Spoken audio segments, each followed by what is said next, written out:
How is your fundraiser going this year? If it's anything less than amazing, it's time to talk to Shawn Murphy at FanPledge. No product to sell, nothing to deliver, and guaranteed results. Raise at least 10% more than your current donation-based fundraiser, or it's free. Fun, fast, proven. Call Shawn at 903-948-7348. FanPledge. The champions are already on board. Are you? Band Yap is proudly sponsored by Troubadour Consultants. When it comes to planning group travel for your fine arts program, look no further than Troubadour Consultants. Whether you're organizing a major out-of-state trip or need top-notch accommodations for the state marching contest, John Mize and his team are ready to create a custom travel experience that meets your band's unique needs. As a family-owned, band director-run company, Troubadour understands exactly what it takes to make your trip stress-free and seamless. Plus, when you book a trip with Troubadour, they will sponsor a $500 college scholarship for a student in your band. Directors who book will also receive a free Mollard baton as a special thank you. Visit troubadourconsultants.com today to start planning your next trip with the experts who truly get it. Hey guys, and welcome to Band Yap. This week, we're going to do something a little bit different. We have a two-part episode. What you're going to hear now is part one of the John Schriver Christmas Extravaganza. Hello and welcome back to Band Yap. My name is Alexa Sanchez. And I'm Jose Sanchez. And we have back a friend of the podcast. We have Mr. John Schriver for our John Schriver Christmas Extravaganza. Shitter's full. Can I say that? Yeah. Leave that out. We're gonna edit, can. as I said last time, we'll edit that in post. We'll edit it in post. It's fine. I dressed up for something nobody can see. I think you can say more things in like Christmas time, and it'd be okay. There's a lot of words in Christmas songs that we don't use. I mean, think about it. How often do you really use the word Merry? You don't. You're not going to say Merry Birthday. We should. True. That sounds cooler. I mean, like, have a Merry Birthday, but you just Yuletide? No one's talking about Yule. What is that? I don't know. I think it's just a log. Is that a type of is that I thought a type? you were going to chat GPT all your answers. Oh, well, you told me it would take too long and there'd that's be true. too much dead time. You use voice to chat. Yeah, let's on sleep mode right now. Is it happy Yule time? Yule is like a fire. Oh, Christmas and the period around it with its festivities. Just Is Yule. Yuletide? Is Yule? Is Yule. So Okay. Yuletide is like time for Yule. So nothing to do with the ocean. No. Okay. The ocean. Tide? Tide? Oh. No. Tide Pods? Remember when the kids were eating Tide Pods? Yeah, I try not to remember that. I think that explains a lot of test scores lately. A lot of accountability ratings on kids that ate Tide Pods about 6 or 7 years ago. All right, we can cancel this. All right. Merry Christmas, everybody. We'll see you never. I single-handedly tanked the podcast. This is a great idea. When is the 6-7 thing gonna die? Never. 8, 9. I don't know. Oh, sorry. Well, maybe. That's not a thing. I saw the Grinch doing that. Christmas. Did I send you that clip? Is it another 9/11 thing? No. No, of the Grinch going on like dates. No, you did not send me that. Okay, The I'll send you Grinch, that. like, Okay, content creation is... No, it's peak. Okay, but I mean, can we just be honest? It's not. Nobody takes an original take on the Grinch. Everybody is just the Jim Carrey Grinch. There is no other Grinch. Yeah. There's the cartoon version, which is great, but he barely speaks or whatever. There's only Jim Carrey Grinch. Well, I don't think anybody could do it again after he did it. I think it's just an excuse to be how you really want to be on the inside. He made it acceptable. So, are you a Grinch during Christmas? Are you a Grinch, or are you somebody? Or are you Buddy the Elf? I'm definitely not Buddy the Elf. I mean, like right now, my kids would probably say that I'm the Grinch, but I don't know. I am like the guy in the fake Home Alone movie they made where he goes, "I forgive you, but my Tommy gun don't." Oh, yeah. That's a little bit more of how Are you like Clark Griswold? Or I would are you going to crash out if you don't get a bonus? No. Well, yeah. I mean, aren't we? Like, where are our property taxes? It's non-existent anymore. Okay. Oh, yeah. Oh, sorry. We're doing away with it. Oh, okay. Sorry. I didn't know how political I could get on this. So I'm going to move Christmas. on and talk about counter proposal. Okay. How much lead time does Kevin McAllister need to defeat the Predator? We Real talk. watched part of Home Alone the other day, Right. and I realized, like, my 5-year-old is watching it for the first time, and he was like, "This is pretty cool." Give him some ideas. I was like, "Oh, this was a bad idea." Yeah, Just plant a seed and just give him 20 minutes in the house, and then come back in and see what he No comes up thanks. with. Yeah, because Jonah's pretty, like, I hate to say this, but he's pretty violent. Resourceful. Well, he's pretty violent on his own. Yeah. Jose, do you think you could take an iron to the face? No. Yeah. No. A lot of liberties taken with But- some physics. Okay, and but let's answer John's original please question. do. Yeah. How much lead time? Could the Predator take an iron to the face? Surely. I mean, I would think so. if Kevin McAllister is smart enough to be like Arnold was and know that like heat vision is a factor here, I think Kevin How much McAllister lead could. time did he have in New York? Not Like much. a whole he had like a whole Right? day. A Yeah. day He had in New way York? too much time. No. And let's be real. Like if this was real life, kid's over. I'm sorry. How much? Where did he get all the New York supplies? Was it just in the house? It 'cause was just in the being house. Yeah, it was in the renovated? house because it was being Yeah. renovated. Yeah. Which one's the superior movie? Part 1 or part 2? Part 2. Definitely part 2. Part 2? I mean, because the part 2 is every child's dream that you have like basically an unlimited supply of money. You get to go stay somewhere fancy. You get to go to a toy store, and you get to like bump into Donald Trump, and he like gives you the thumbs up or something. And Tim Curry. Yeah. Yeah, Tim and Curry. Tim Curry. Is that your beck and call? Yeah, yeah. He's the unsung hero of that movie. Yeah. He's Well, not he's not a some Not hero. a hero, he's the villain. Yeah. but definitely an antagonist, but I love his laugh. Ha! Can you do that again? Oh, Ha! I thought he was here. we need the video of that. Who does it? Who does it better, my Jeff Goldblum or his Tim Curry? You're just Jeff Goldblum. Yeah. Mm. I can feel warm in my sweater already. Like, My quarter zip. I'm surprised he honestly doesn't have like a Christmas special where he just lays out in front of a fire roasting chestnuts. Tim Curry. No. Oh, Jeff Goldblum. Okay, Jeff- I see. I was with him, but the way the pivot took, I was like, I mean, either one of them, I would watch either one. does Jeff Goldblum have a Christmas album? He might. If only there was like If an only- electronic device. If only John's Chat GPT was If booted only. up. Well, okay. If we're gonna roast me, can we talk about like I have a microphone in front of me that I'm speaking into that is not plugged into anything. We're not going to talk about that. We're technical. Oh yeah, difficulties. that's right. Yeah, He has a 2024 EP of Very Goldblum Christmas Okay. Oh, okay. we're coming back to that. with the later. Mildred Snitzer Orchestra. Okay. So By we're the going to way- have to listen to that. Yeah. We Speaking might of- have to set that up with like inside the band hall one day There you go. and just like get after like because we're gonna do we do Bandsgiving. Oh, that's really cool. We've done it like after Thanksgiving. well we've done it at the right before we let out for Thanksgiving. Sure. But like when we started making the state marching contest, like all that got blown up because like we started running out of time, and so we started doing it after the Christmas parade. Oh, sure. And then this year, since we're having an early out, we're going to go ahead and do it on the last day of school of the semester. Oh, I love that. And our boosters do.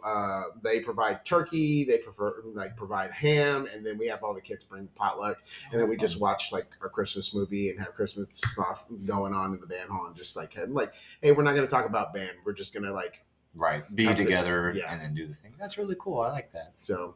But it used to be like Thanksgiving Bandsgiving. Yeah. Now it's turned into Christmas Bandsgiving. Right. So it's like real life where it's like you have like 40 other commitments and you don't know which Yeah. one. It's like 4 Christmases, but in real life. Yeah. I've never watched Four Christmases. I haven't either. It's pretty I just agree. it's pretty accurate. I mean, you guys know how it is. It's like you got mom, dad, grandma, grandpa, it's just everybody. Yeah. Yeah. Well, like growing up, I didn't like it was a weird thing because I came from a split family. So like Christmas was always really weird. Yeah. See, I'm an only child, so I got like the whole 2 Christmas thing. So like kind of can like relate, but it's pretty dope. I highly recommend if you like even right now, if you're 54 years old and your parents can divorce and you can get 2 Christmases, highly recommend. Good advice. Yeah. I don't know. Well, it's. I guess it's different if your parents have money. My parents didn't have money, so Oh, then I didn't have money either. I was just there. it was all like, It was just for the vibes. yeah. What's Well, with and then vibes? my birthday's right after Christmas, so it's like, Yeah, you really get the short Yeah, end I of get the the stick. short end of the stick. Sorry about that. So like, oh, what do you want for your birthday? Am I gonna get my present for my birthday? And they're like, nah, you got it 2 days ago. I'm like, Yeah, thanks. But I mean, my birthday's in February, so I still kind of feel that hangover effect because it's like we just gave you presents. What could you possibly want? I'm like another Xbox. You have too much stuff. right? Yeah. Oh, my Well, goodness. sorry. It's- Mom got me a PlayStation. Dad got me an Xbox. True story. Oh wow. oh, Explains Oh. a lot of what's wrong with me. Right. No, it was all fun and games. Like my dad would stay up with me, and we would like look through the telescope and like try to find Santa. And he would point at a plane, and I was naive because I was 7. and thought that was Santa and things like that. But it's fine. So when did you stop believing in Santa? I was going to ask you the same thing. So I was probably too old. I think this was somewhere around, I think I was 28. And no, but for real. No, I was, because Pokemon was still a thing. I just remember because I was at my dad's and he, I think, had just finished setting everything up. And I'm like 90% certain he fell and like tripped over something because he was in the front room. And so the way his house was, like the front room was connected, like shared a wall with the bedroom that I would stay at. And I like heard this loud thud. So of course I'm going to like go check it out or whatever. And then I was like, are you okay? And then of course I completely ignore him and see all the presents and stuff out. I'm like, it's go time. It's like 4 a.m. And he was like, go back to bed. I'm like, no, we're here now. I see that new bike. Let's go. And I want to say I was probably like 11, maybe 12. So like kind of pushing it. I think I was pretty old. I think I can probably remember the spoiler alerts, by the way. I mean, like you just potentially ruined this for so many. Don't listen to this with a child. Zachary Sims, I'm so sorry. Put out a trigger warning. Right. Yeah, we're gonna have to do that in like our post. Yeah. But I think I was probably around 10 years old because I know what I got that year specifically. I remember getting the Mortal Kombat soundtrack on CD. Wow. They made those back then. There's a Mortal Kombat soundtrack? Oh, yeah. On CD, though? Yes. Okay, all right. Yes. What year do you think that was? Like 1996? 1995, 1996. So I was around 10-ish. I'm going to ask you the same question in a second, but the best Christmas present I ever got, I think I was 6. Or 7. Yeah, or 7. I might have been 5. We got an N64. There it is. That was the greatest day of my life. No. There it is. We played like so much Mario Kart and Mario Kart. What is it called? What is the Mario like called on N64? Mario 64. Mario 64? Yeah. It was so fun. Don't mess with me. It's my childhood. What's it called? Mario Kart. Yeah. Mario Kart 64. That's not what I said. You weren't listening. Just the regular Mario, not Mario Kart. Yeah. Yeah, the one where like his face would Mario pop 64. up and you could like pull his ears. Well, I didn't know if it was like Mario World 64. No, they didn't start getting weird until like the GameCube and everything like that. I never had a GameCube, but yeah, that was the best gift I ever got. All right, this was one for me. How old were you when you realized it was the Santa Claus with an E and not? We talked about this yesterday. We talked about it. Yeah, I was way too old. Yeah, like I was 100% like way yesterday. too old. I knew. Very clearly don't know how to read. I spent my entire life thinking, because he becomes the Santa Claus, as in like a singularity, not like there's a clause in a contract. But also, what does like an 8-year-old really know about contracts? Nothing. We are shattering some glass right now for some people because there are probably people who don't realize that there's a difference. Right into the podcast. Yeah, right in. Please. Yeah, let us know in the comments. Like and subscribe. Yeah. But how you do that? We never say that, so thank you. There you go. Like and subscribe. Tell your friends that is the Santa Claus as in a contract, because he signs it actually he doesn't sign it. He commits to it and he puts the suit on. Yeah, he commits to that because that like I don't know what a clause is at 8 years old, but I know that like Tim Allen in that movie reminds me of my dad of like, oh, you're doing your best, but it's like not that great. You burn the food, and we're just kind of doing some makeshift Christmas. Yeah, the other thing is, I see this every single Christmas, but like realizing that Tim Allen is playing a 38-year-old man in that movie. You're like the same age? Yeah, well, I'm older. You're older than him. And I'm like looking at Tim Allen going like, no, that isn't me. Well, it's just like the Golden Girls. Like how old are they in the Golden Girls? They're like 50. Yeah, I don't know. I watched a TikTok on this the other day, and they were like, a lot of it's just fashion because like fashion like, trends down and stuff like that. But this is a very real phenomenon that you're talking about. So, I mean, just like. Now do you feel old? Yeah, I do feel old. Do you know he did drugs? Oh yeah, he did some time for cocaine. Yeah, cocaine. Yeah, we talked about that on a podcast about band. Yeah, I mean, okay. These are facts. We're not. This is true. You can go to the Google and look up Tim Allen, and you can see that he was arrested. He had a power stash at that point. You know, when he was doing cocaine. Yes. You know, one of the questions you asked me is like, what would I want for Christmas? Is facial hair. Can you not grow any facial hair? I can grow like some stubble and everything, but it's not coming in like whatever this beautiful, magnificent work of art. I your mean, you husband work has. with Austin, and his is like pretty glorious. Yeah, I mean, you're competing with that, so He there's no took chance all of of it. trying. Is Austin gonna do like beard glitter or like beard ornaments?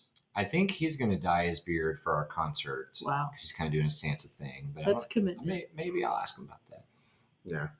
I know the beard ornaments have become like a thing, and beard glitter. Have you seen like the whole beard styling competitions Oh, that they yes. have? It's crazy. You should those take guys. part. No, those guys are like from like Scandinavia, Yours is not. and they're They do just some like, in Austin. You can go down there and check it like out. they're just like absolutely ridiculous Why don't you do like little mini braids? when they start having their own personal like beard Beard products. stylist. Yeah. Yeah, but I really do think that would probably be what I would want for Christmas. It's just I don't know, or like the mustache, because you're talking about the power stash. I don't know, like a man that can rock a mustache. That's a powerful man. Yeah. Sorry if like, you can't, but I feel that. Yeah. Was it Tom Selleck? Oh yeah, Yeah, Tom Selleck's been the James Beeson. The James Beeson. Shout out James Beeson. If you know that man, Go Tom Bulls. Selleck took the look from James Beeson. I don't know. I can't imagine James Beeson without a mustache, quite honestly. Because it doesn't exist. The mustache existed, and then James Beeson just came from. It's like a chicken or the egg. Yeah, I think it's kind of simultaneously. When James Beeson was born, it was the mustache. Yeah, he It's just came out. Yeah, I don't think anybody does the mustache better than that man. I agree. Tom Selleck is a solid one, but I don't know. But that would be pretty sweet. I think that would be what be like number one. Okay, so like other not than world facial- hunger, not $1 million. Mustache. Yeah, mustache. like not equality for all the peoples, all that. No, mustache. I am peace selfish. on earth. Nope. Yeah. Mustache. No, So that'd like be number two. if you could have anything without like Facial hair. other than facial hair, like money was not an issue. I mean, what would you want somebody to give? I knew you were going to ask me this, and I thought like a lot about this answer, and I don't really have a good like non-comical one. And I don't want to sound like one of those type of people that's like super grateful and like I don't feel like I like want or need for anything because I don't know. That's not the direction I'm going with that. But I don't know. I'm not good at like I like receiving gifts, but I'm not good at telling someone what to get for me. Like my mom is the ultimate gift giver, and you could have said like one time at like 11:23 on a Tuesday 17 years ago that you liked a thing, and my mom would be like, "Remember that?" And you'd be like, "Oh my god, that is so thoughtful." The weenie whistle? Yes, the weenie whistle. Yes, and that like my mom is Santa Claus, 100% convinced. Also, shout out my mom. This is a fun story. She had cataracts removed yesterday. So Monday evening, I'm going up there, and I was so focused. I packed a bag, but I was so focused on my snacks for my hour-and-a-half car ride because that's such a long time.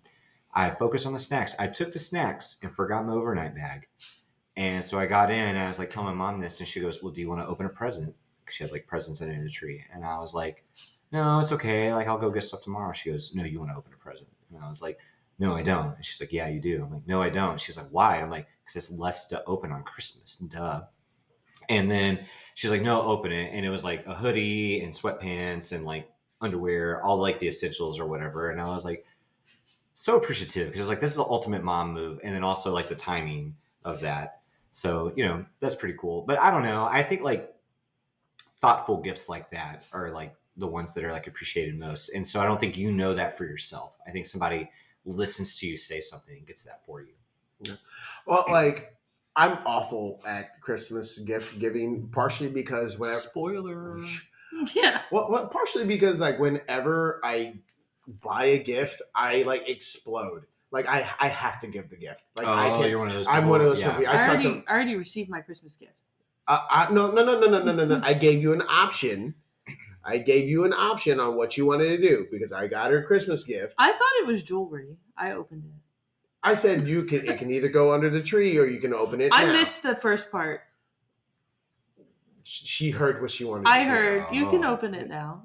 That's what because she'd been complaining about her AirPods like dying Right. and doing all weird things. So I got her the new ones, Ooh. the AirPod the Pro 3 or whatever. Fancy. Okay. And so like I was like, you can open it now. And that's the whole entire reason I said you can open it now if you want, or you can go under the tree. One of the children was egging me on. She was like, open it. It was like, how can you deny that? You know? I mean, that's fair.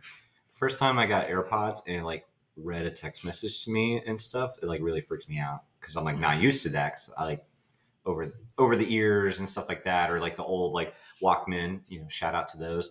But then it was like new text message from so-and-so, and it read it. And I was like, who's talking to me? I still am not 100% on the AirPod train. I have a pair, but you don't really use. I don't use them. you do when you're like doing something. Yeah, but I just put them in so no one talks to me. Yeah. Well, I do that, and people still talk to me. It's because you're approachable. I guess. You have what is called insurance space. I guess. You know what that is? It's like when you walk around and like the people at the mall kiosk, they like ask you about that. You look like a type of person that would stop and listen. Which is funny because like the kids are all afraid of me. Like we're doing region band auditions, we're doing all this kind of stuff, and I'm begging kids like, let me listen to you, and they're like, no. I'm like, why? Because we're afraid of what you're going to say. Right. Well, I'm like, first of all, that's my job. Right, exactly. I'm paid to judge you. Yeah. Like that's part of it. But like, what why? Why are you afraid? It's okay. My kids are the same way. I think it just comes with the territory of like, you know, that head director status or just any director like that they put on the pedestal of like, ooh, like all of our woodwinds are afraid to play for Alyssa because they're like, no, you're going to judge us. And it's like, yeah, that's the point. I'm literally paid by the district to judge you and make you better. Yeah. It's fine. Well, and this is what I call the time of the year that is the band director validation time period, along with Christmas, because we have region band. It's not really a smooth way to put that. Can you shorten that? I mean, no. Okay, well, while you're explaining this again, I'm going to go to ChatGPT and see what ChatGPT because we're in region band audition time, of course, and everyone's everyone's pretty much done with that process, and everyone's posting up whoever made their bands, and then we're getting ready for area to come back to January. And like you're in a new role since the last time that we talked. You are now the interim region coordinator for Region 8. That is me. And you are running the ship, and I am fortunate enough to be your assistant in that. It's going. I don't know if it's floating or not anymore, but I mean, we did auditions. Yeah. Can you give a little bit of an insight, a gift, you will, to the madness of preparing for a region band contest? Yeah, you know, like region in general is definitely something that's not covered in our like college curriculums. And that's not a shot at anybody, but if you think about it, like it's like, here's how to be a band director. Here's how to make a band sound good. Here's how to play clarinet. Here's how like pedagogy and stuff like that. And then generally when it comes to things like this, your solo ensembles, signing up for competitions and things like that, it's just somebody's going to teach you how to do that. And sometimes people do learn that. Sometimes people don't. And our region is huge. And so, we had over 50 schools participate this last Saturday. So that's, a lot to coordinate and everything. And I am definitely the type of person that I'll type an email and in 3 hours send the email because I'm got to read it 1,500 times to make sure I don't sound like an idiot and still do. So that's pretty cool. But it's its own kind of stress because like for me, like this is just like my own thing. It's like, I want to do a really good job on behalf of my kids and like just as a teacher. And so stepping into this role, it's like, oh, it's not just my kids. It is the 700 children that were entered into this competition. And so if something goes wrong and it's a bad day, it's a bad day for those directors and for those students and stuff. So, when you think of the magnitude of it, it can be kind of daunting.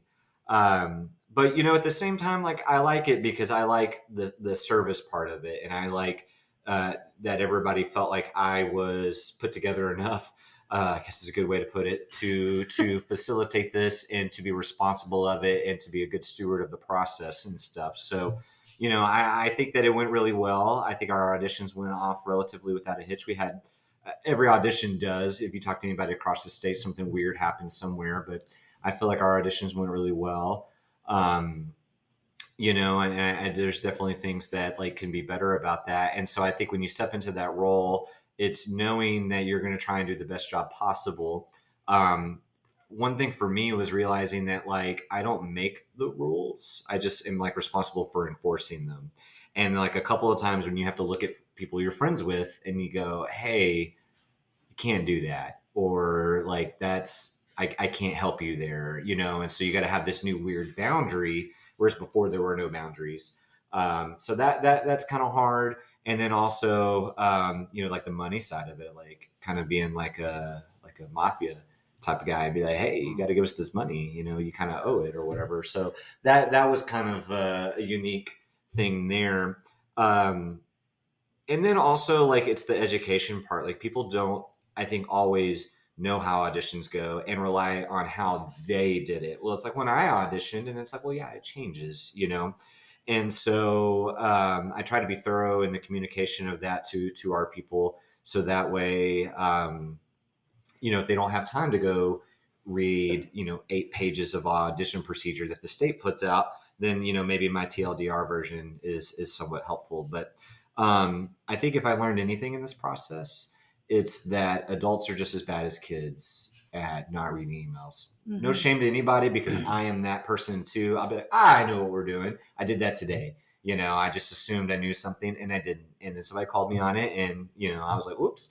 And so, you know, we get it fixed there or whatever. But, you know, if you haven't had your audition or if you're a part of that process, you know, if your region coordinator sends you information, do make sure you read it because they want to have your best interest at heart and taken care of in advance.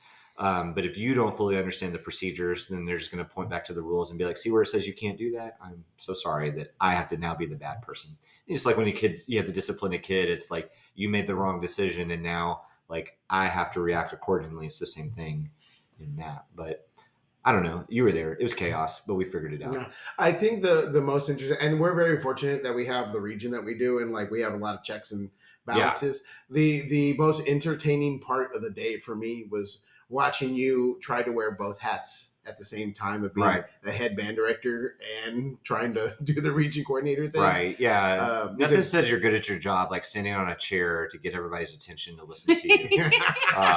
You know, and we're trying to bust out the good old 1, 2, 3 eyes on me to get a room of band directors to stop talking. They're so bad. We're as bad as our children, and we want. Oh yeah. Well, you know, we've talked about this before. It's like when we ask for volunteers. Like we are like just as bad as the kids to be the first people to step up. Absolutely. But like seeing you, like we were starting the contest and we're trying to get all the DNAs in and take care of all this stuff. And here you are going like, so-and-so forgot an instrument.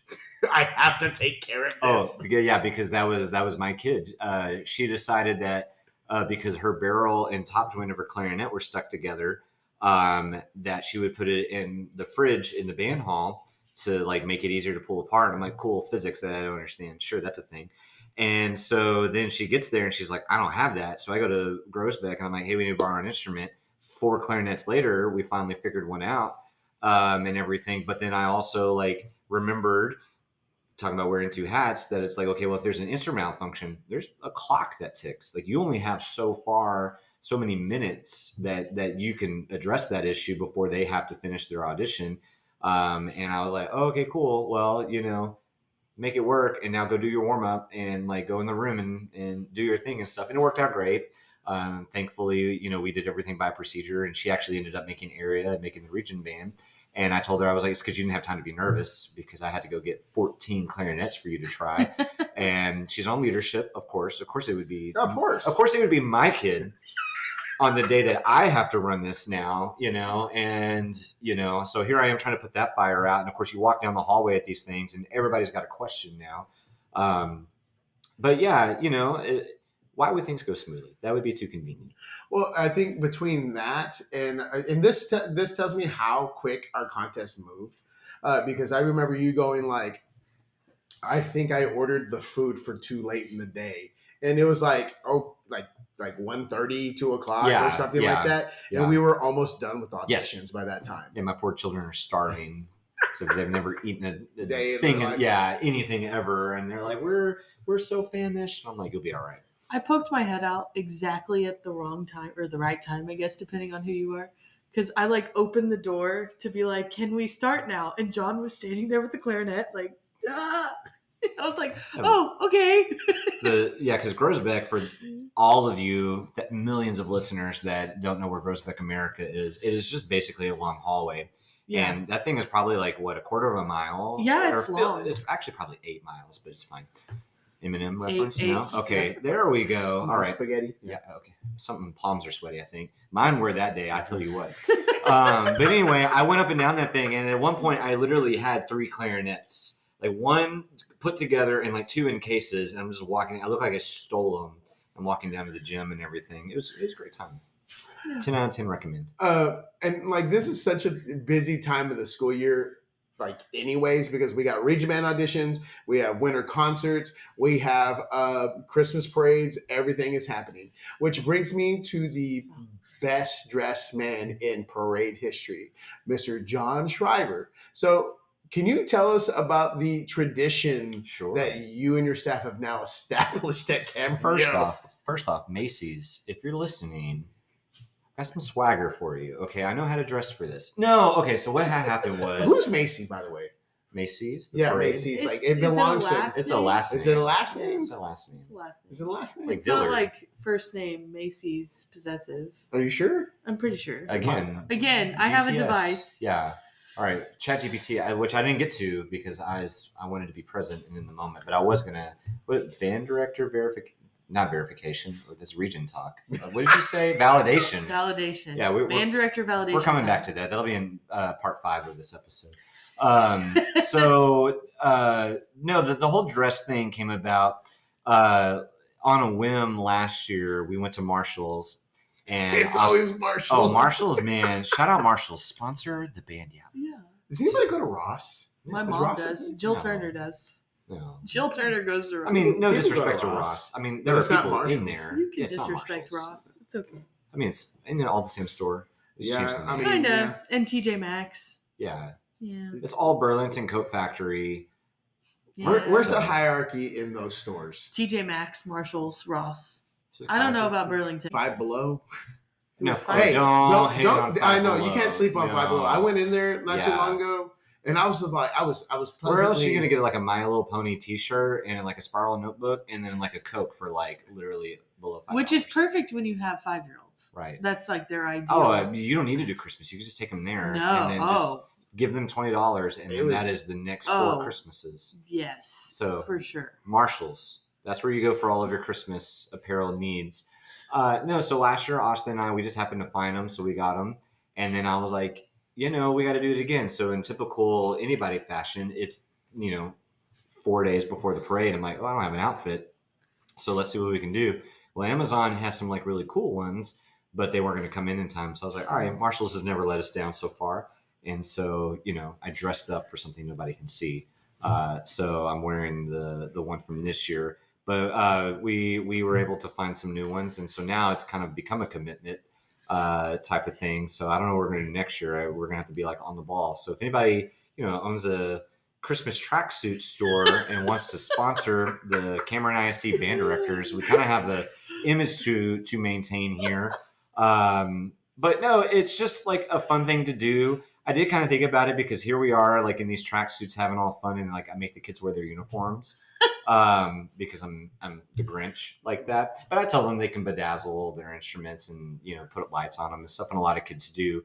But I don't know. I mean, I think I guess like 10 or so years ago, and when I was in Valley Mills, we started doing the tacky Christmas sweaters for concerts, and it's just kind of evolved from that. And I did like the tacky Christmas suits and stuff like that, and I just think that's fun. It's just like a nice little nod to the season.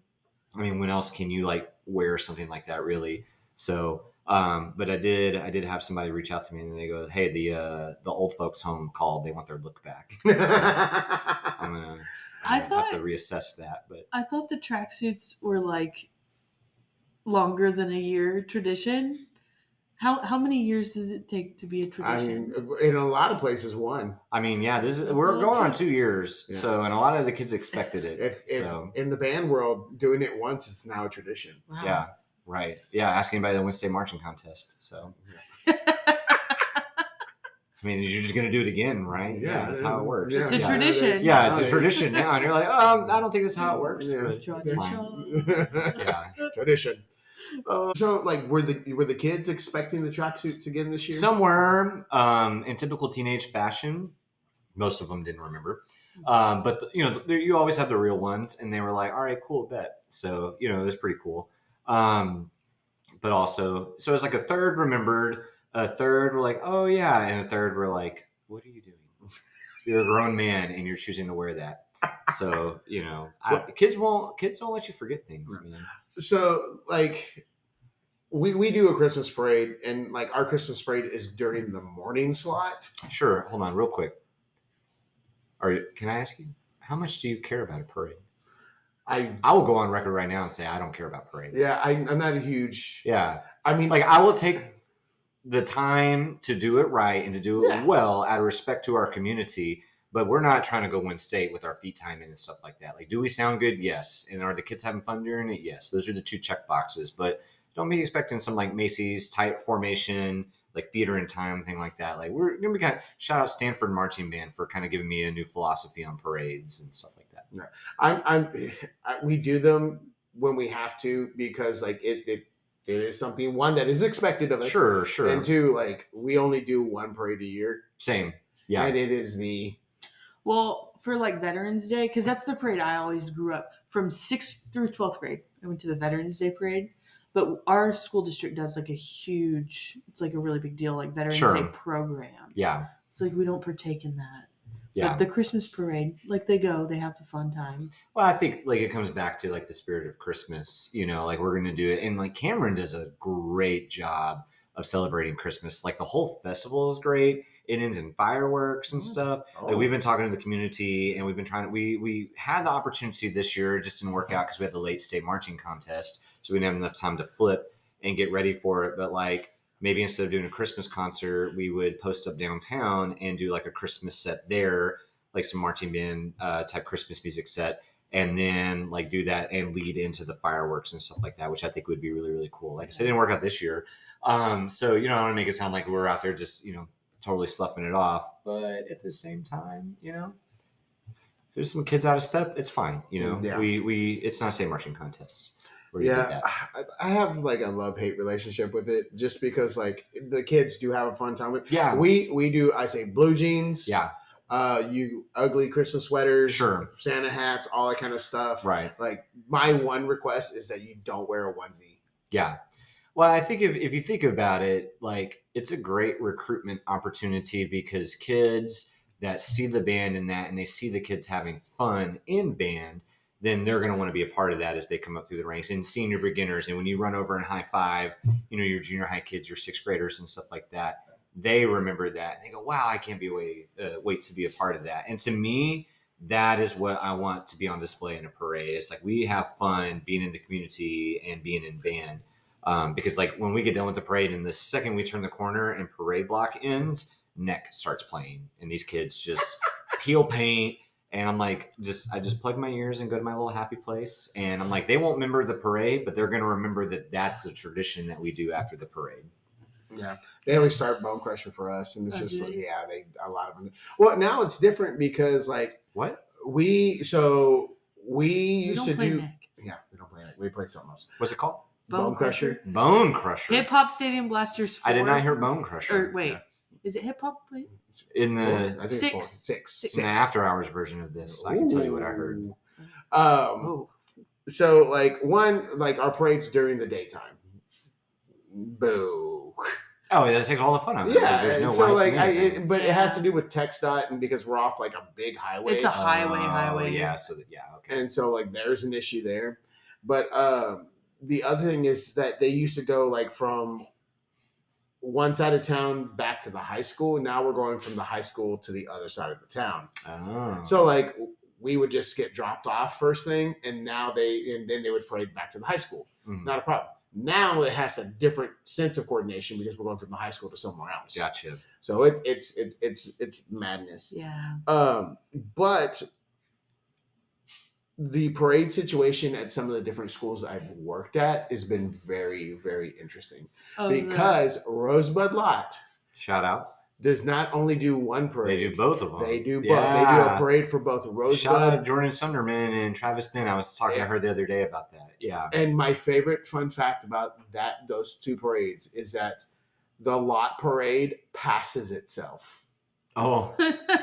What is it? They do like a U-turn? They do a U-turn at one side of town and they swing it back around. See, I'm too immature as a director that I would like mess with that somehow. I don't know what I would do, but the kids would do like some snake and bobbing and weaving or something like that. Yeah. That's crazy. Wow, this parade is so good. We need to immediately see it again. Yeah, but that's what they do at that parade. The parade is so short they U-turn it. Sometimes it's got to be like that. Wow. That's remarkable. Well, I'm going to go next year. It's on my way home. So yeah, just go post up with some popcorn and like help our fellow director brethren out there. Just be like, you're doing a great job. Wait, you're going to go to the lot parade or the Rosebud parade? Well, which one U-turns? Do they both U-turn? No, just the lot one. Okay, I'm going to lot. Okay. Yeah, the lot parade. And they're like within a week of each other. So like you're doing two parades within a week. Oh, so they're like separate events. Yeah, they're separate events. Oh, I thought in my mind, which I just didn't really think about it, it's like you go do one and then immediately do the other one, but it's two. It's two separate events, which is like, if anyone knows where Rosebud Lot ISD is at, it's the school is between the two towns. Right. So therefore you have to bus the kids every which way that you can to get them there. Yeah. Which is like its own task. So you said popcorn. So what are your feelings on popcorn being a Christmas decoration? I think that's lazy. I don't get it. Where did that come from? I don't know. Google. But people needle popcorn. It sounds very judgmental, and it's the non-judgmental type of season or whatever. But I just feel like that just opens up too many things. Like I have a cat, and so like my cat's probably going to try and eat the popcorn. I don't understand how or why it's a decoration. I feel like I remember doing that in like elementary school, but I don't really know why you would do that. Did you find it? It literally says began in 19th century America as a resourceful DIY craft popularized by German immigrants. All right. Well, this is where my career ends because I'm judging people that did popcorn and stuff, but DIY. I am not for putting food, and that includes candy canes. I'm not like a big candy cane, like the actual candy as a decoration on the tree. Like even if it's wrapped, if it's wrapped, I'm just like, no. I don't mind that just because I have a little snack. Okay, but how often do you really care about eating a candy cane? Like you don't. No, I do. No, I do. No, I do. I like candy canes. What is wrong with you? I don't know if you know this, but peppermint is my favorite. Okay, well, peppermint is fine. You don't think candy canes? Candy canes are peppermint, and it's a lot of work. What do you do when you get to like the little hook end? I bite it. Most of the time, I break it. Yeah. Okay. You don't like. I don't know. It's just too much work. Okay. Do you like pretend? Like, do you like mold it into a shiv and like pretend you like? Yeah. Yeah. You're like. I'm back home. Yeah. Oh wow. Edit that out of the podcast. I was gonna say on the wire, but okay. Whoa. What about like crazy candy canes? I don't like the crazy ones. Like the Starburst one. No, that's not my jam. See, it's too far. It's like candy corn. It's the same thing. Yeah. Candy canes are the candy corn. I like Christmas. candy corn too. You don't like candy corn? No, you eat two and you're done. It's the same thing. A candy cane, one and done. Peppermint's fine, easy. It's like a total normal food to like ingest or whatever. Candy cane's too much work. Well, how do you feel about the pumpkins? The candy, like the. They ever seen those? No. The candy corn pumpkins? Yeah, the candy corn. Yeah, they're pumpkin. We're making stuff up. No, I'm not. This is AI chat. No, this is not. This is not. This is like Sora 2 AI. Sora 2 I punched in candy corn and pumpkins came up. Let me see this. Wow. I've never seen. Oh, you know what? I stand corrected. I have seen those. Mallow cream. No, thank you. No, thank you. They're better than candy corn. Because it is candy corn. It's the texture is different though. No, it's larger. candy corn in the shape of a pumpkin. The inside is softer. The inside is softer. See? Well, you should have brought some for me to try on the podcast. That's what the people want. People want to hear you. This is also the same your microphone argument that's not plugged in. Is there a difference between paydays and Baby Ruths? Don't even. Why are you bringing this up? This is supposed to be like, a joyful time. do you remember the Mr. Goodbar commercial? Where the Mr. Goodbar commercial is like first you taste the chocolate, then you taste the peanut, or first you taste the peanut, then you taste the chocolate. It's the same thing. But they're all Hershey products, okay? It's a money grab. But you're talking about it, right? You're talking about So is the pumpkin a money grab? No. Are you sure? it. Yes. Neither are Baby Ruth's and Paydays.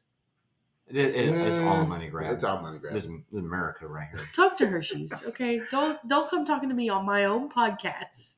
I mean, aren't we supposed to go to Mars because that's who's in Waco right now? No, So- but Hershey makes Mr. Goodbar and Payday and Baby Ruth. You go talk to Mars about Skittles and Snickers. Okay. And I don't know Starburst. who makes candy. I just know. that I it's do, good. okay? Yeah, that's All right. This is the candy app now. Candy, yeah. Candy, yeah. That I think The Rock said something about that one time. So you brought this up. So Oh Cameron, yeah, we're supposed to talk about band. but like you brought. So Cameron has like a Christmas festival that Yeah. they put on. mhm.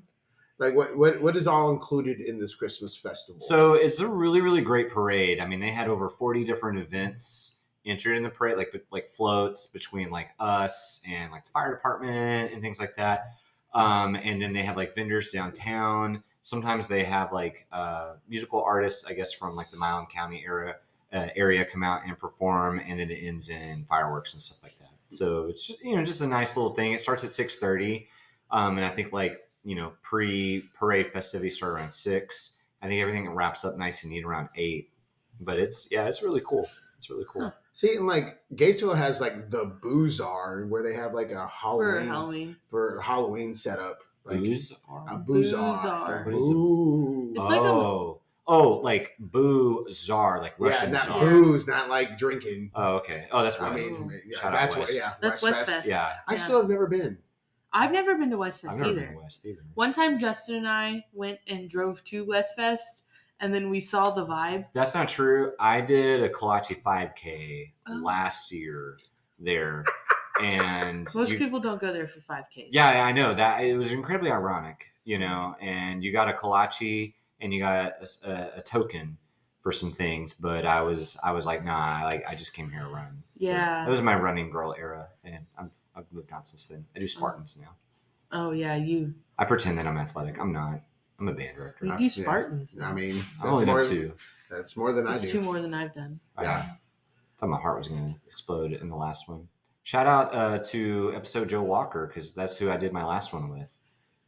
Like I said, he really is the all-American band director. Oh, Joe? he absolutely Yeah. is. Yeah. Yeah, Captain America right there. Well, when we did the area judging for OPS, he everyone was driving up in their cars, and he like pulls up in his motorcycle. I'm like, Right. okay, man, make the Yeah. rest of us Dang, look Joe. I know. I asked him if he had a sidecar for me. He said no. He's too cool for that.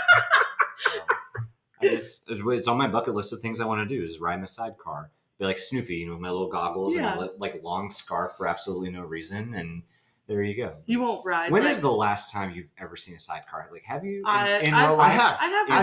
before. I had Okay. because one of my former students and his grandfather used to go on motorcycle like cross country How trips. adorable. Cross country. Yeah, they like would go places, That's too and he far. would ride in this sidecar. I was gonna say like John won't just like get on the motorcycle with Joe and like, It's Oh, our I would absolutely. our I trust that man. CFO's son. What you? okay. That's You said our CFO. I thought you CFO. were just spouting letters, like a Harry Potter spell or something. Is Harry Potter a Christmas movie? No, it is a November. There was movie. a brief. No, it is Christmas November. scene. Well, it's the first The first one. movie has Christmas, but it is a Yeah. November movie series. It's what you watch after Halloween and before Christmas. Harry Potter is what you watch when it's raining outside. Okay, or that. I don't make I, the rules. But I am okay with watching Harry Potter anytime. yeah, no, I definitely. It's cloudy, slightly over. Oh, but I just think that's because like the longer it went on, the moodier it gets. Yeah. I mean, if it's a whole millennial generation. Have you seen like the side by side? I guess is it Warner Brothers? But You the mean first Netflix? Oh, sisters. Yeah. but the first one is like more cheery, and the last one's like black. Yeah. Or like the Warner Brothers logo Yeah, progressively yeah. gets darker. Yeah. Shout out book 3 for being both the best book and the best movie. I think it is the best movie. Yeah. I thought when I like was in the Harry Potter like reading the books as they're being released, I thought Goblet of Fire was the best. Okay, book. now that you say that, I'm gonna retcon myself because that was my favorite book. But also like all that takes place in the 90s. And I see this, I'm stealing this from the internet. This is not an original thought, but not a single 90s choker necklace or butterfly hair clip in any of that. They not historically accurate, and I bet the new HBO version doesn't do it either. Well, here, but it was also like England and Scotland and all that kind of You stuff. saying No they one- didn't have that kind of Well, stuff? They they- invented it. it- Do you know who the Spice Girls are? Yeah, That is true. true. Which Spice Girl True. would you be? True. He's Me, Baby Yeah. Spice. Baby Spice. Baby Spice. If there was any spice, it'd be Ginger Spice. You're Ginger Oh, I'm a Spice? Is there a posh? There is posh. Yeah. There's posh. You'd Okay. be more of a posh. You're I am posh. a posh. I'm like Sporty Spice. Yeah, I can see. Yeah. Nobody's Scary Spice. Nobody's Scary Spice. The only Scary Spice is Scary Spice. Well, that whole entire thing with Scary Spice and Eddie Murphy, don't they have a kid together? Yeah, were they married? Oh, you're dropping some lore. I had no idea. You about. didn't know that? You didn't No. know about Yeah. Katy Perry and I thought Katy Perry and Orlando Bloom were still happily married, No. and then right before this Oh, podcast no. started, you dropped this bomb on she me. was like I've still not recovered. hard launched. Like Hard go to her launched? Instagram. What? Well, she went into the space and then kissed the ground when she came back. Yeah. I mean, no, wouldn't you? No, okay. I blame it on the Japanese prime minister, or it's the former Japanese prime minister, because like a week ago he posted a picture with Justin Trudeau and Katy Perry and was like, "Oh my gosh, it was so good to see Justin again and Katy," and that was like the soft launch. Is this the man that used to hang out with George W. Bush? Is landed Katy Perry? Is that what you're Yeah, saying? There's hope for people like me. yeah. There's hope for people like me. Are you interested in Katy Perry or I mean, who's not? I mean, Do you remember that Super Bowl? She came out on the giant lion. Left For- Shark? Yeah, Shark, like yeah. I mean, how could you not? Yeah. whatever happened to Left Shark? Still out there killing it. Right? It can only. It's like a NASCAR now, I think, because it can only go left. That was not funny. I appreciate you both pretending to laugh at that. It's gonna You can be on edit, the new Formula One. edit team. that joke out. Yeah. No, I'm Okay, keeping it Formula in. One has infiltrated our Okay, band office. Okay, no, but like Max Verstappen, you know, he was about to win or had a potential to win his like fifth straight or whatever, and he won 8 races in a row. That's like me in Mario Kart, so that's pretty Yeah. good. But apparently, it doesn't work the same. So No, it but- doesn't. It's like a point Which I was system. confused Yeah. about that too, because he won the last race. Yeah, you would think like the more races you It's a win, point system. yeah, it would like man. I don't know what this Lando guy did, but Well, that's Yeah. the thing is that like Corbin is an F1 fan, so now Okay. I know more about F1 than I okay, cared like I about. grew up NASCAR's my roots. All right, like my dad took me Roots. to yeah. We shout- say roots, but Okay, well, that's that. Okay, tell me you went to Axel without telling me you went to Axel.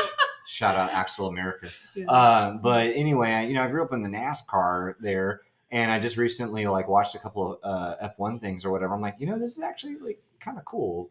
But like they like show the camera of like their heads moving, and they're like all bouncing around everywhere, and I'm like, I don't know if I could do that. Well, I saw like a simulator about it the other day where when you brake the car, it is the weight that breaks the car. And there's a simulator that's like a normal car and then like a F1 car and how hard you have to like slam on it. And I didn't realize that was like part of the, That's know, crazy. You how know, physical it is. they weigh the drivers after every race, and if the driver is the incorrect weight, they disqualify the car. Yeah, so talk about Whoa. having body dysmorphia, you know, like, oh, you were Jeez. 3 pounds too light, your whole car is disqualified. And it's like, oh, okay, well, you know, It's like the sorry, I opposite want to of- eat a cheeseburger before I did this and puke everywhere. The opposite of wrestling. Basically, yeah, like boxing or Jeez. MMA and stuff like that. Jeez. Yeah, It's Or- pretty cool. I would like there's watch no a bulking race. season for those guys. Yeah, No. It's just like that Derby.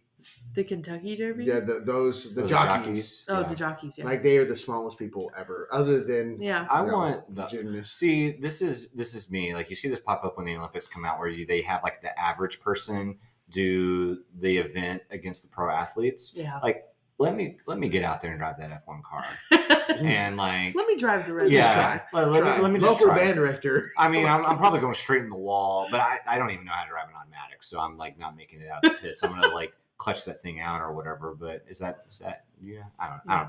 Cars. But anyway, I think that would be really fun. I don't know.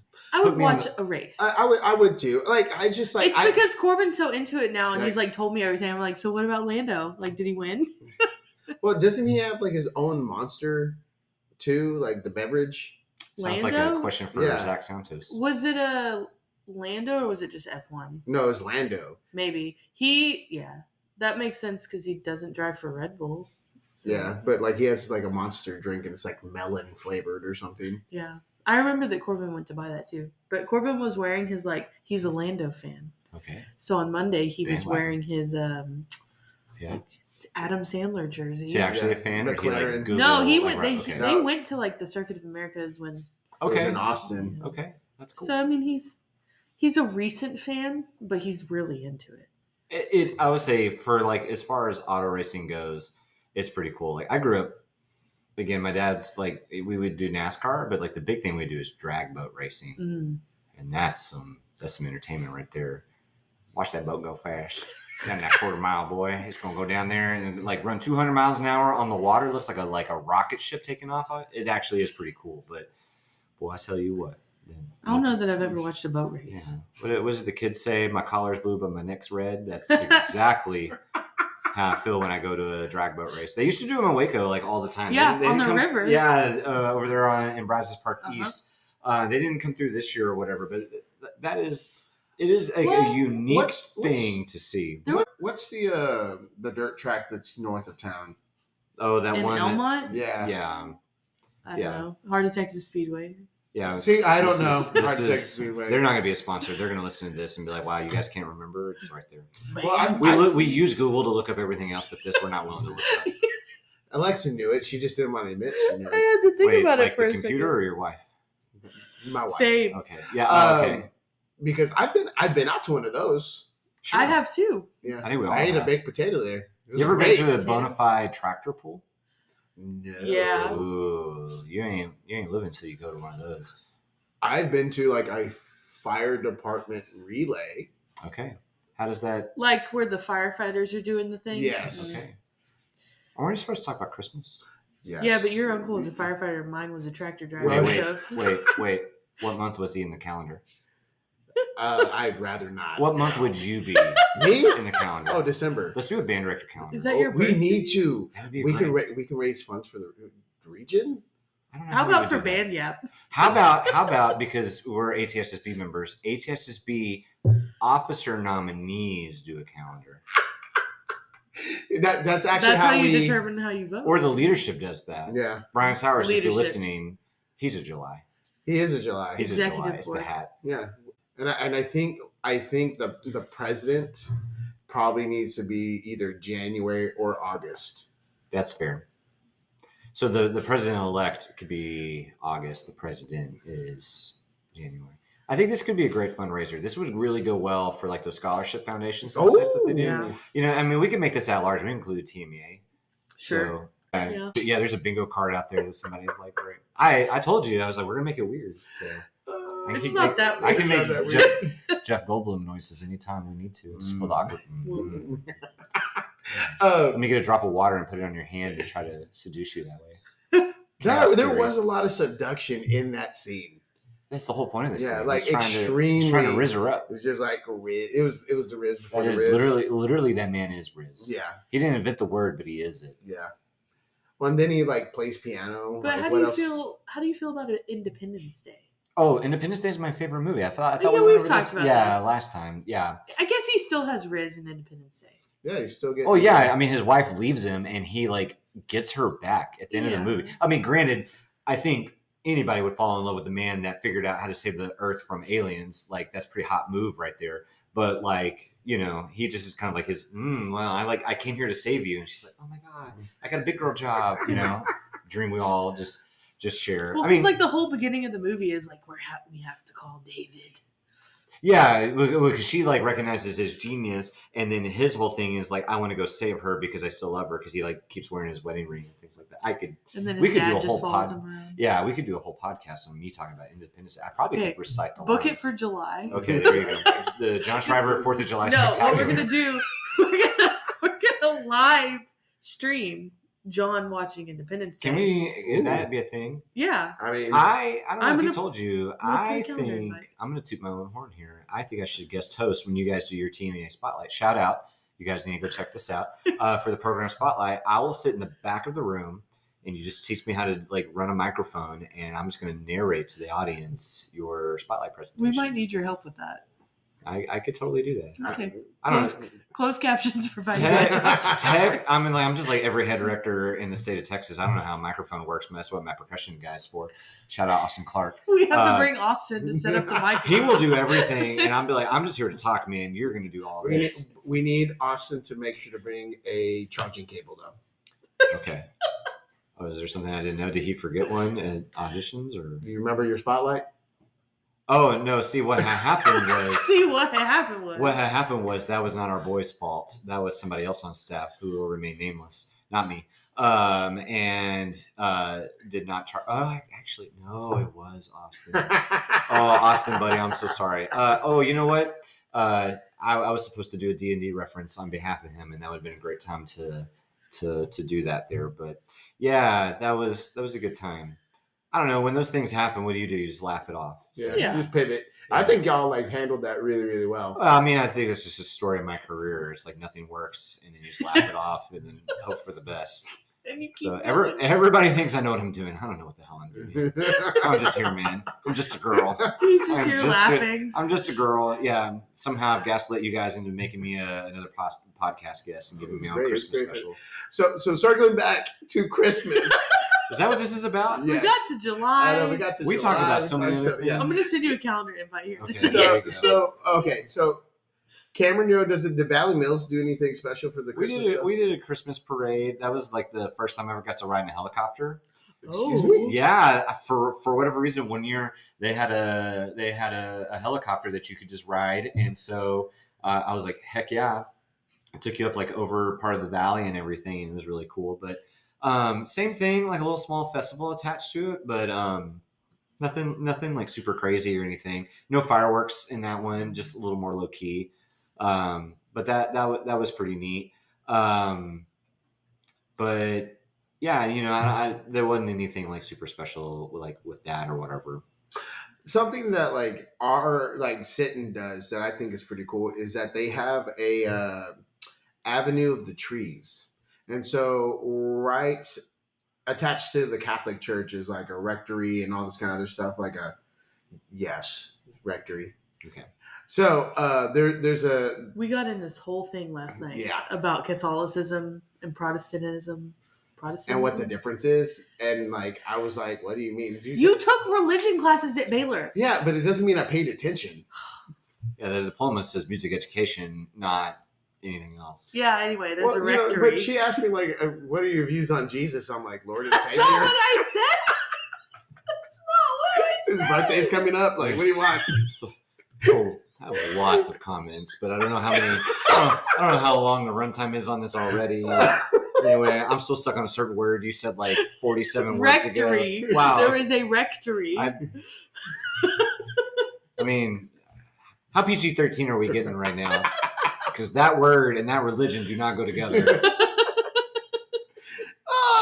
All right. Well, again, number 15 of the times I got this podcast canceled. So they do everything. They do what they call an Avenue of Trees, and what people do that's is what they call it. They sponsor Christmas trees. Okay. And like there are probably like 30 Christmas trees that get put up, and they're decorated in different ways. Sure. And it's like I think it's a fundraiser. And like the schools, like the campuses, the younger campuses take a field trip to go look at all of these Christmas trees. That's cool. And so like I remember like getting on a bus going to the Catholic Church, because majority of us were Catholic, of course, and like walking through and like seeing that all these businesses had like a tree that they had sponsored, and like decorated and did all this. It was a really cool thing. Yeah, it does sound really cool. I mean, I think that's like the spirit of the season, is those reminders of like the coming together as a community, and not just like with your family and things like that, but like Waco Wonderland. Just the one weekend that they do that, and I went and checked it out last weekend, and they had like local jazz bands playing and stuff like that. I think that is the true spirit of the season. It's just that, kind of that reminder of, we're all in this together. Whatever your version of suffering is, I also too suffer. Are you a real tree or a fake tree person? Definitely a fake tree. Same. Did a real tree one time and could not breathe. Like my dad literally had to throw it away so I could like stay like Christmas weekend with him. But yeah, And then like the reusability of it, so I think it's just better that way. Because I'm also like, I think on a Christmas tree, I think I like multicolored lights because that's like what we had in my house as a kid. Because I think that's what everybody defaults to is like, and when it comes to Christmas, is what was your childhood, and you just kind of default back to those connections and stuff that you have. I would really like to have multicolor lights. I've never had multicolor lights. Right. Well, you have a very nice Christmas tree. We always had multicolor lights. Really? Yeah, we always did. Like my dad fell off the ladder several times putting up lights around the house, but we had a much smaller house. I don't remember when we bought this tree. Did you want white lights? Yes, I like white lights. It is a very classy and sophisticated look, but I don't know. I think to me, it's like the multicolored lights. Like I know at times when like really stressed and I like have trouble going to sleep, that's like my mindfulness, like meditation is I think about the Christmas tree from my childhood and I start at the bottom where all the presents are and I like go and I never make it to the top. So like shout out to people, that need, that type of thing or whatever, but that's like always what I've thought about, to like, I don't know, help calm me down or whatever. I don't know. It's just something like warm, extra warm and fuzzy about that. That is just like really, really nice. But I think everybody defaults back to like whatever they had in their childhood. We always had white lights because my mom would never get multicolored lights. They're too expensive. Yeah, I guess. I mean, I don't know. I just think there's a classic or classiness to the white light that I just like enjoy. Yeah. But like the colored lights, I like them just fine. I think that is definitely a marker of like the childhood. I feel like our kids would really like colored lights, and they don't have colored lights in their childhood. So. Okay. Are you guys going to get them a light bright? You should go in their room. Don't tell him to go in their room. Okay. I was going to bust in while they're in the middle of sleep right now. They have like... Ho, ho, ho, children. Let me see what your light bright. Yeah. Jonah told me when he was going to bed, he was like, I was shy of that man. Oh, I mean, anytime a random man walks into your house in a Christmas tracksuit, yeah, there's a lot of questionable decisions. Well, they have their own Christmas tree. They do. They have a multicolored. You're doing it right. Fiber optic Christmas tree. You're doing it's like, it right. Like 2.5 feet tall or whatever. But then they have lights that line their room that are Govee lights that are LED strips that Jose put up. Yeah. So their room is literally lit. And they have a change. What is it, the little light they have? It's a color changing Amazon light, I guess. That's cool. So they're all set. Don't worry about them. Do you have any Christmas traditions that you still do? So my mom and I have a new one that we started here recently where we watch anti-Christmas Christmas movies. Oh, okay. So like Die Hard, for instance, is a Christmas movie. Sure. Because to me, a Christmas movie is defined where Christmas is integral to the plot. Like everything that happens in the movie happens because it's Christmas. And in the case with Die Hard, for all of you haters out there, it's he goes to Nakatomi Tower because it's the Christmas party. He is going to his wife's Christmas party because it's Christmas time. Whereas like Lethal Weapon, sometimes this gets brought up, not a Christmas movie just because Christmas happens to be a part of the general setting. Another one is Gremlins. Gremlins is a Christmas movie. Jose agrees with that. Yeah. We watched it recently. Right. And so like my mom and I, every Christmas day after we do presents and stuff, we do a movie marathon. So we'll watch Die Hard. We watch Gremlins once. We watch Mel Gibson is in a movie called Fat Man, where he plays Santa and he's like up in the quote unquote words are hard, North Pole. And like Walton Goggins comes up and is like this assassin is like trying to take him down and stuff. So that's pretty cool. All right. David Harbour from Stranger Things is in Silent Night, which is a really, really good one. So like all of those movies. Silent Night or is it Violent Night? Violent Night, I think is what it is. Yeah. Well, I knew what John was talking about. Have you seen Black Christmas? Yes. That's another anti-Christmas. Yeah, so we watched a bunch of those. I don't know, it was about 2 years ago. I was like, not really in the mood for like the sunshine rainbows and stuff like that. Like not that there's anything wrong with that, but like you have the Hallmark Channel for all that. You can watch the same plot 15 times. So what are your thoughts on Krampus? Krampus is pretty dope. I think the idea of that, I always think of Dwight from The Office. Yes. When he does Basil Snook. Yeah. I don't know if that's what it's Yeah, but yeah, and so like that's what I think of. But no, I think Krampus is a good example of that. That movie is pretty good as well. I don't know, kind of a fun little take. I mean, because all those like fairy tales and stuff like that, they all had like dark twists that just somehow didn't make it into Disney movies. Well, it's just like all the original, all those like who is it? Who wrote all those fairy tales? Hans Christian Andersen? Yes. Well, there's also the Grimm brothers. Oh yeah. Well, okay. Did they really write them, or is that just a movie with Heath Ledger? Also, speaking of Heath Ledger, shout out Knight's Tale. I was watching that the other day. That is like an underrated movie. The Grimm brothers were real people. Okay, there you go. And you are correct. I love the fact that how they use like music in that style. Yes. Yeah. Or in how they did that. That was really, really cool. Belschnickel. You were close. I put some words together. They were not correct. You made a sound. I thought you sneezed, but that's you. That's you. But do you have like a new Christmas movie that's come out that's not a classic that like is like your favorite? Oh man, I really enjoyed Red One last year. Mm-hmm. I thought that was just like a fun movie. It got a lot of hate, but the one Ryan Reynolds did with Will Ferrell, which was basically, I guess, like a modern telling of like a Christmas story or something like that. That was pretty good. What is the one with Kurt Russell and he's Santa Claus? Christmas Chronicles. Yeah, that one was pretty good too. Yeah, that one was good. There's been some good ones. The one I've really enjoyed watching, and since it came out, I watched it. It's the Klaus. Yes. Yeah. The animated one? The animated one. That was a really good one too. I thought it was Claus. I think it's Klaus. Oh.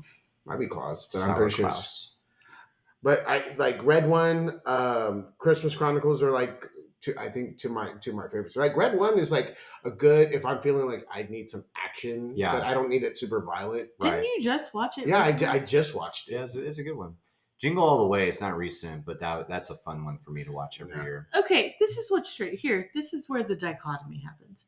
Jose, huge Arnold Schwarzenegger fan. Sure. Right? Yeah. He will not watch Jingle All the Way. I mean, it makes no sense as a movie. Oh, I mean, it does, but But he won't watch it. Was he the villain? Who? Arnold in that movie. I think his wife is the villain. Okay, well, no. What's his name? The neighbor. Phil Hartman. Yeah, Phil Hartman. R.I.P.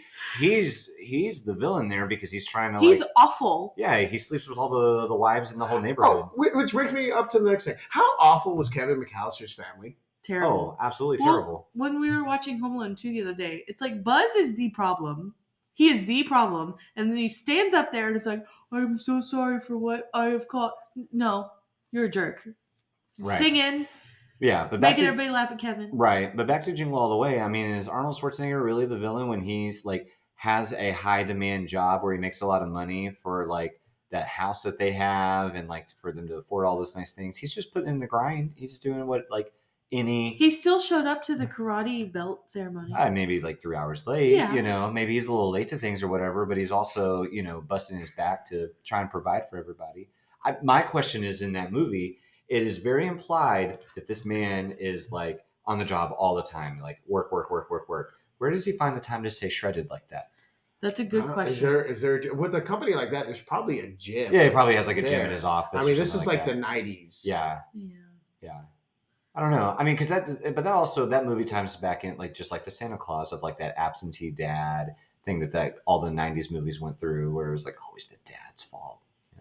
Dad killed Santa. Dad's not in my karate class. Dad didn't get Turbo Man. Right. Yeah, but he became Turbo Man. That's pretty dope. Well, like that comes back to like a lot of how traditional households were like built. Sure. Because like real talk. When you go out on a date, who's expected to pay for the meal? Sure, yeah, like all that kind of other stuff. Wow, it's this like, is a pivot. We're getting into some things. But it's true. Like so, like when there's an absentee dad, it's like, well, like the tradition of the norm, like of the traditional household, sure, was like the father is the provider. Like now, society has pivoted away from that. Sure, but that was like a huge marker, in those movies, and I think that was a big reason why. I believe they call that going Dutch now. Where you both pay. Yeah. I don't know what the Dutch have to do with that. My dad went out for milk and still hasn't come back. So, God. he's still waiting. I don't know. Maybe this Christmas he'll come back. Maybe so. Okay, if you could sum up your life as a Christmas song right now, what Christmas song would it be? The first song that came to mind was Last Christmas. Why is that the one I was going to pick? It's not Sleigh Ride. Yeah, no. Turn the Wham off. yeah. You be careful with that. George Michaels will come find. Isn't that George Michaels? Yeah, Yeah. he's dead. Yeah. Oh, is he? Yeah. Yeah, he died. Spoiler. I didn't know that. Okay, Justin Trudeau, George Yeah. Michael, Left Shark. We need to Okay. get John up. Would you want Mariah Carey Christmas money or Kenny G Christmas money? Ooh. Christmas money? I hear like Mariah Carey gets like it's stupid amount of money. $20 million a year. Yeah. Just Probably off that Mariah. song. Yeah. The notoriety, like she's thawing. Who has better hair? Mariah Carey. Yeah. No, Kenny G. Really? Yeah. It's too That curly. curl? No, That's too much. It's too You like much. the curl? You're jealous. No, I'm not jealous. Yeah. I'm just like the curl. It's too much to manage. He diva curls for sure. Shout out if you know, you know. Yeah. Yeah. It is too much to manage. Like I am not envious of people with curly hair. Are you one of those people that like kind of lifts your nose up at Kenny G as he's like? No, like I mean he knows exactly what he is, and he knows exactly what he does. Yeah. Like he knows exactly. He knows. Right. Mm-hmm. Yeah. I mean, it's just like Fabio, right? That was a '90s icon. Yeah. He knew exactly what he was, Yeah. and he made every single dime he could out of it. Right. That seagull hit him. Yes. Right his face. Yeah. Only like 7 people know that reference. If they're still listening at this point, they're gonna look. No, at they've stopped. They stopped. Long time. They stopped when it got weird. When I asked about Kevin McAllister and the Predator. It was weird. Okay. That was minute 3. If you made it this far, call me right now and tell me what number I just said. 6-7. You knew I was going to do it. Nobody's listening at this point. It's okay. It's fine. I'm listening. I was told I would wear headphones. You can. Here's my headphones. Okay. Are you having to unplug them? Okay. I need the full. I need the because I was also told there would be a studio because you guys have made it big time. No, you got like 2 sponsorship deals. Well, now I can't hear. When does Theo Von come out? You know, his dad was like old.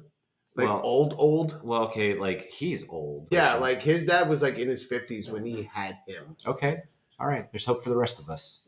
Like he was much older than like how old was he? Theo Von is 45 and his dad was like 65 when he was born. That's amazing.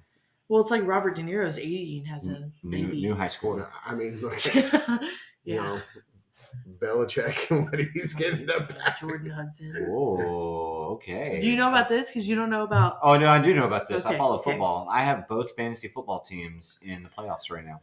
Oh, I know. Jerry Jones can still call me at any time and ask me for give me a job. This should just put you in the family tree. I would take over the organization. I would be great because I would get in there and be like, no, guys, I totally get it. Let's not care about what the people want and just make a bunch of money. Here's a push. We introduce John to the Jones family. They provide their most suitable mate for John. What is happening? John becomes head of the organization, but also they form a Cowboys band.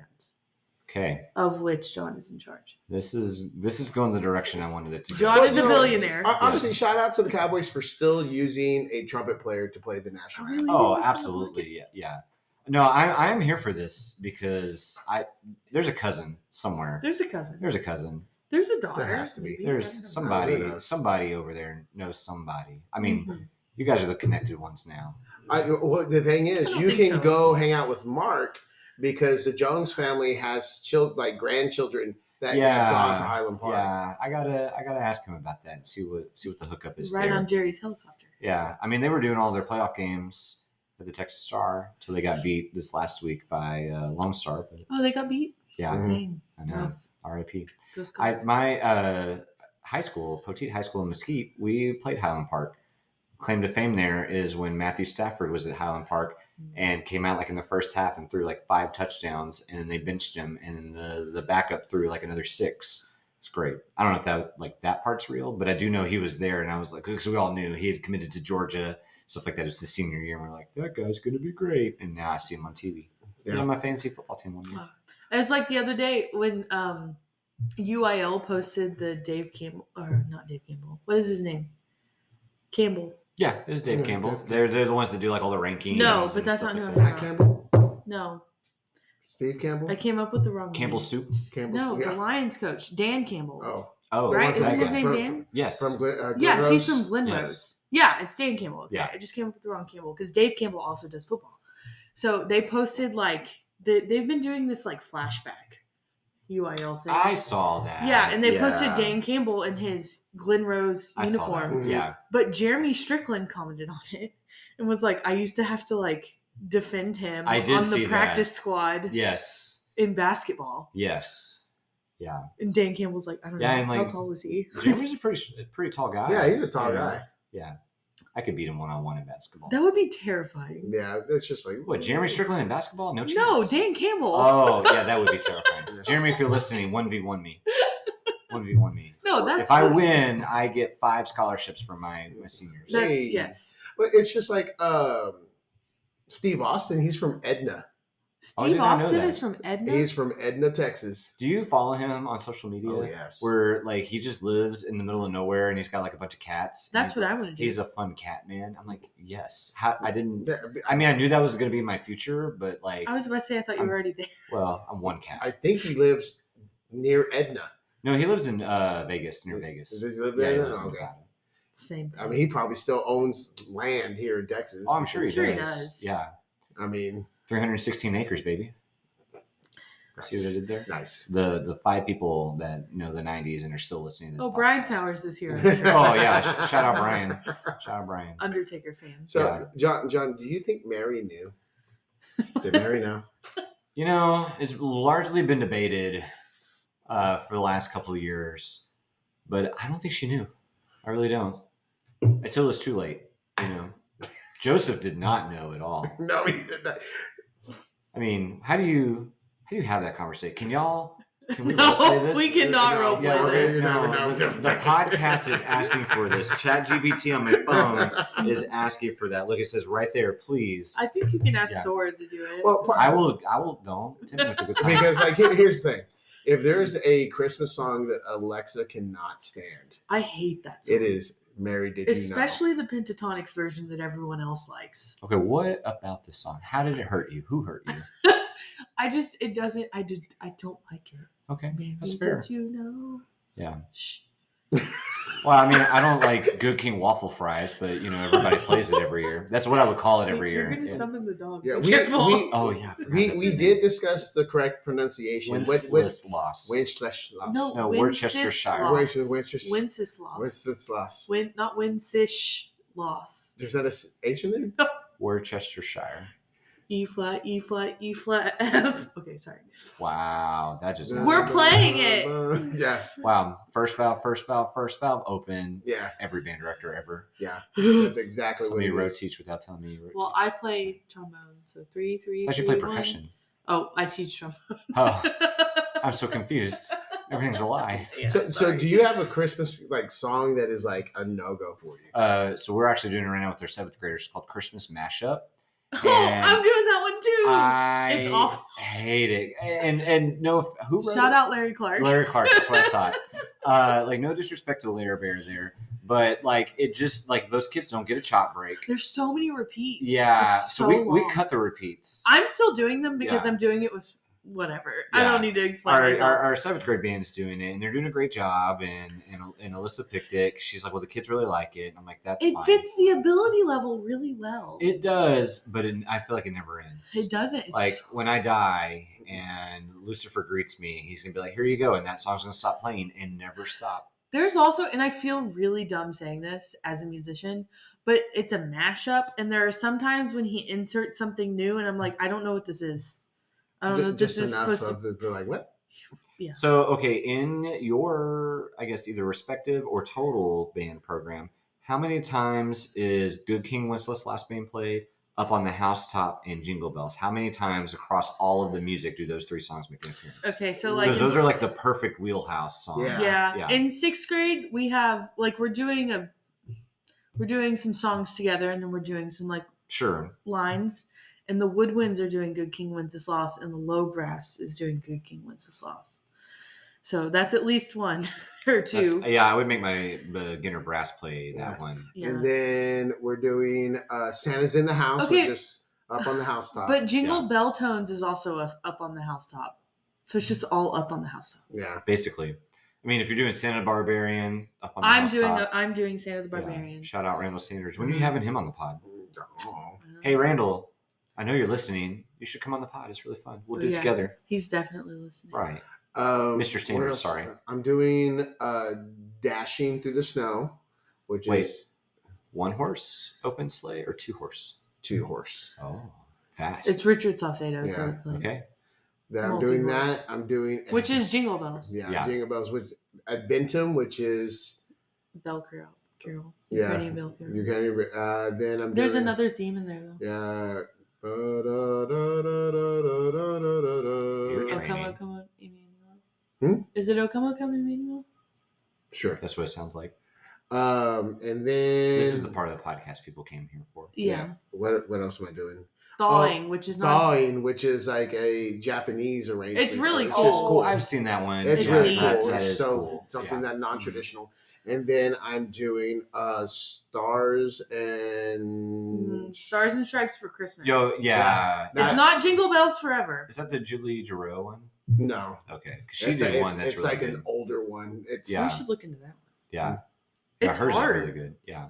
Yeah, I know the one you're talking about because I think that's in our library and I looked at it and I was like, we don't have time for that. Yeah, because like it's deceptively hard. It's hard. So, okay, what about for you guys? What Christmas song you're like, no, I'm not doing that? For me, I don't know if I have like one. I don't like Mary, Did You Know? Yeah. I already said that. I don't like What Child Is This, which doesn't get a lot of playtime. I mean, like, also just a bad song because we know what child it is. Yeah. There's only one child that like has so many songs written about him. Also, I don't know if this is just because I had to like sing it so many times as like, Baptist youth group. But Away in the Manger.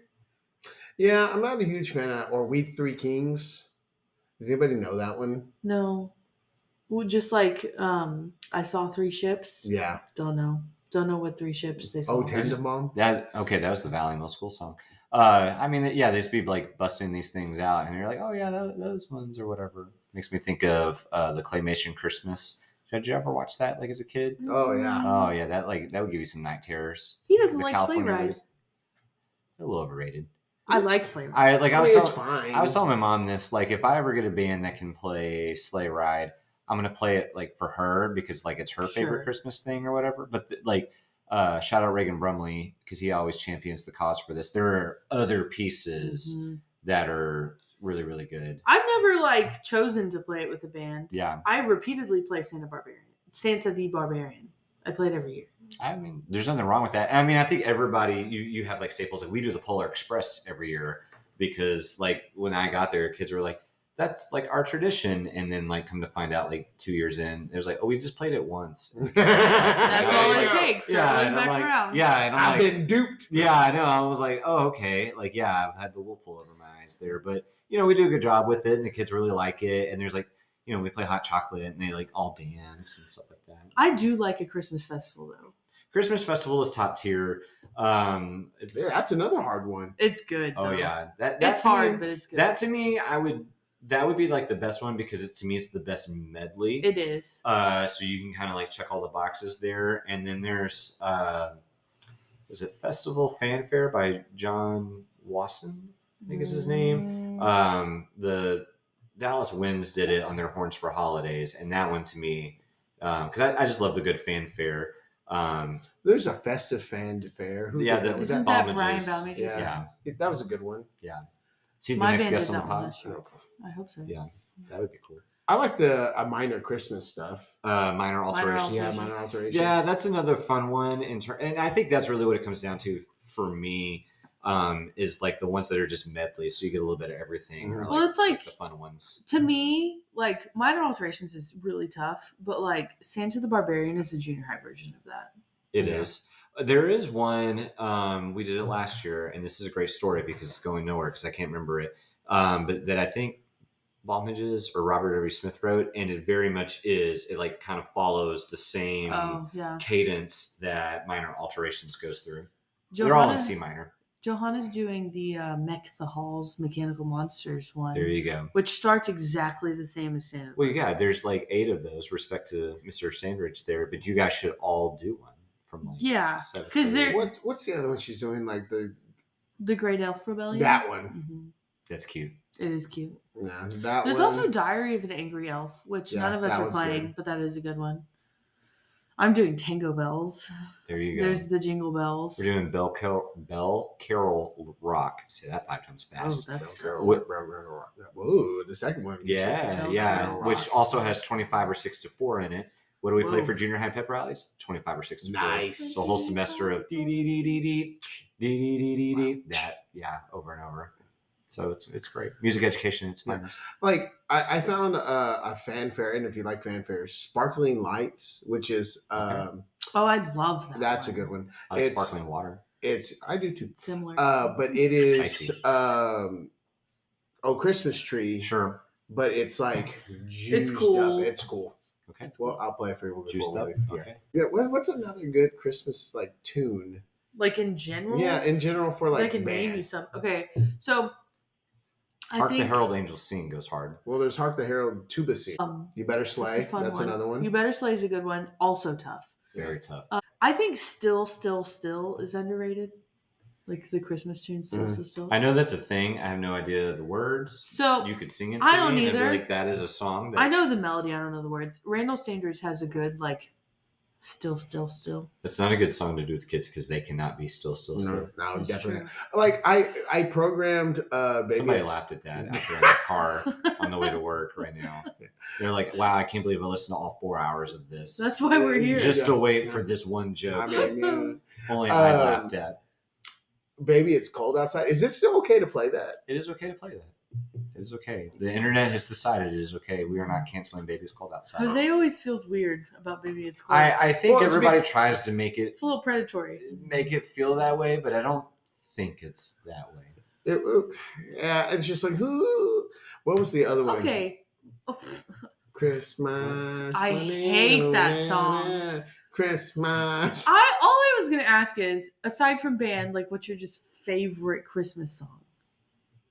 So I remember the first time I saw the Trans-Siberian Orchestra, and that like blew my mind. I just thought that was so cool because it's like rock and roll. Yeah, it meets like Christmas music and all that stuff. And I've seen them like several times. And so to see like the transformation of them like just kind of playing and being like more music focused to like the stadium production that they do now and stuff is like really cool to do and see and everything. So I like a lot of their stuff because they do have like original music and stuff. But Love Actually, which is that to me is like the line of the Christmas movie because I think feel it in my fingers. Yes, but the whole I guess it is a Christmas movie because one subplot, plot D of the movie is him trying to write a new Christmas song because it is so hard, you know. And because I was thinking about this on the way over here, like how many Christmas songs can you think of that are not jazz or jazz influenced? I can't. Does Sleigh Ride count? It has a jazz section. Yeah, it has the breakdown. It has the Go Big Blue in the middle of it. Yeah. But I think like most Christmas songs tend to lean towards jazz or country. You know, like Trans-Siberian Orchestra is a difference there. I mean, and like everybody does Christmas covers or whatever. But I think if you were to think like what is the sound of Christmas, you're probably going to say like a big band and jazz. Frank Sinatra, Dean Martin, all those guys. Because rocking around the Christmas tree. Right, because, like, you know, after, you know, World War II and capitalist America, you know, needed to, like, regain money, and Coca-Cola was like, here's, you know, some polar bears and Santa. That's what, like, kept them afloat. Mm-hmm. Oh, see what you did there. Yeah, he's so good, he didn't even mean to do that. Or, you know, Macy's was like, here's the story of Rudolph.